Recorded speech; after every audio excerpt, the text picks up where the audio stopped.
Halo apa kabar pemirsa, berjumpa lagi dalam Warta Parlemen, informasi aktual seputar parlemen bersama saya Nandita Eriska.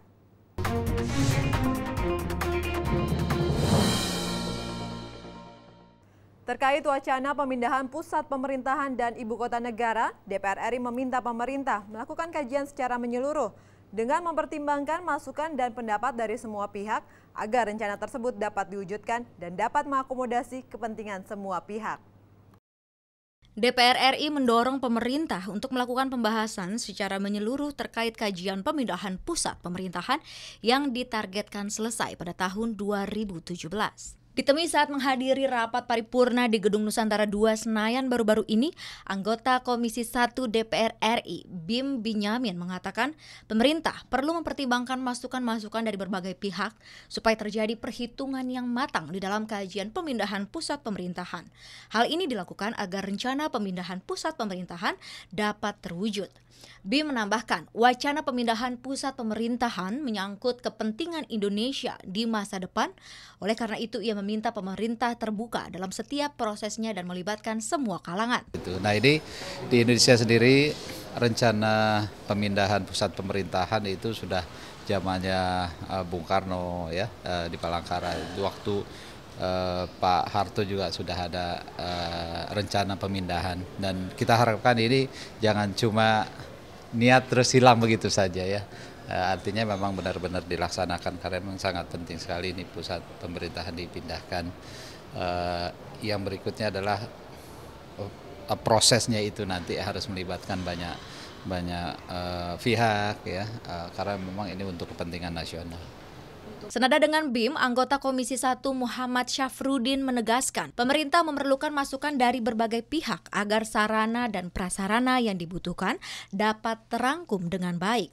Syafruddin menambahkan proses pemindahan memerlukan perhitungan yang matang, terutama menyangkut masalah infrastruktur dan tata ruang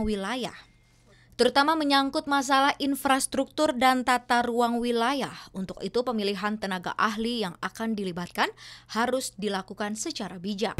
Sudah berapa lama yang dilakukan riset ini tentang rencana atau kajian pemindahan ibu kota negara ini?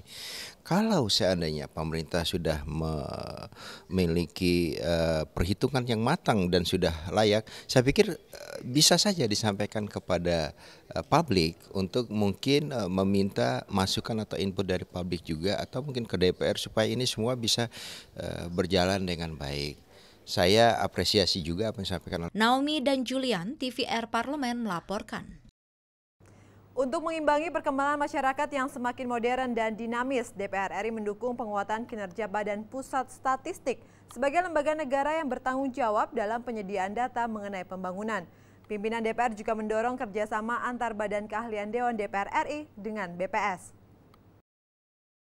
Ditemui saat melakukan kunjungan ke kantor Badan Pusat Statistik BPS Jakarta baru-baru ini, Wakil Ketua DPR RI Fahri Hamzah memaparkan sebagai lembaga negara yang memiliki otoritas tertinggi dalam fungsi pengawasan, DPR perlu memiliki sumber data yang kredibel dalam mengevaluasi kinerja pemerintah. Data yang baik juga diperlukan dalam proses pembahasan rancangan undang-undang. Fahri mengapresiasi kinerja Badan Pusat Statistik yang telah menjalankan fungsinya dalam menyajikan data pembangunan dan perkembangan ekonomi Indonesia yang menjadi basis dalam membuat keputusan dan kebijakan.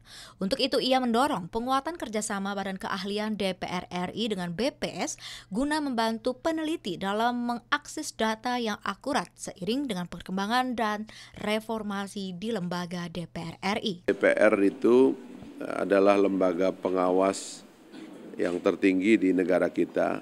Dia harus punya akses kepada data yang baik supaya kalau bicara mengevaluasi pemerintahan, membuat undang-undang, ya, membicarakan anggaran dengan pemerintah itu harus akurat, ya. Dan BPS kita ini adalah salah satu lembaga statistik yang kredibel, ya, tidak saja di Indonesia tetapi juga dikenal di dunia. Kepala Badan Pusat Statistik Suharyanto menyatakan, Sebagai lembaga statistik negara, BPS siap menjadi mitra DPR dalam menyajikan dan menyediakan data-data yang diperlukan guna menunjang fungsi DPR sebagai lembaga pengawas kebijakan pemerintah, mulai dari perdagangan nasional, perkembangan ekonomi, inflasi, hingga indeks perkembangan manusia. Teman-teman di badan keahlian perlu data yang akurat. Jangan sampai nanti membuat kebijakan atau kalau mengevaluasi kebijakan pemerintah menggunakan data yang tidak ketahuan sumbernya. Jadi BPS sebagai lembaga resmi yang harus menyajikan data siap untuk menyediakan berbagai data yang diperlukan. Data apa saja? Di BPS ini banyak sekali data, mulai dari ekonomi, dari sosial, cross-sektoral, dan sebagainya. Tifa dan Rizky, TVR Parlemen melaporkan. Menanggapi adanya usulan mengenai pengelolaan lembaga pemasyarakatan oleh pihak swasta, Wakil Ketua DPR RI Fadlizon menegaskan pengelolaan lapas merupakan tanggung jawab pemerintah dan tidak boleh diserahkan kepada pihak swasta. Untuk mengatasi persoalan over capacity, pemerintah bisa menerapkan hukuman kerja sosial. Fadlizon menilai pengelolaan lapas merupakan tanggung jawab negara dan tidak dapat dikelola oleh swasta. Menurutnya, dalam menangani penggunaan lapas yang melebihi kapasitas dapat diatasi dengan mengklasifikasi tindak pidana yang memerlukan hukuman penjara.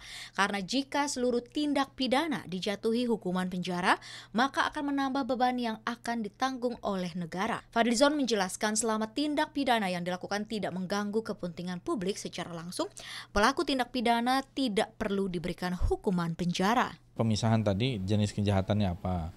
Narkoba misalnya dipisahkan sendiri, atau jenis kejahatan tertentu yang merupakan kejahatan non letal gitu ya, yang tidak mengganggu ketertiban umum, misalnya mereka bisa dikerjakan sosial, pekerja sosial, bisa membersihkan jalan, membersihkan gedung apa gitu ya. Fadlizon berharap dalam penanganan tindak pidana yang tergolong ringan, pemerintah dapat menggantinya dengan hukuman kerja sosial seperti yang telah dilakukan negara-negara maju seperti Amerika Serikat. Pada perbuatan kejahatan tertentu yang ringan dan yang tolerable, yang tidak mengganggu kepentingan publik secara langsung misalnya, mereka bisa dipekerjakan sosial seperti juga di Amerika dan di negara-negara lain sehingga produktif gitu. Ini yang menurut saya perlu kita pikirkan lah ya ke depan, sehingga penjara itu tidak penuh. Helmi Darmawan dan Dwi, TVR Parlemen melaporkan. Demikian Warta Parlemen kali ini, sampai jumpa pada Warta Parlemen berikutnya. Terima kasih atas perhatian Anda, saya Nandita Eriska, wassalam.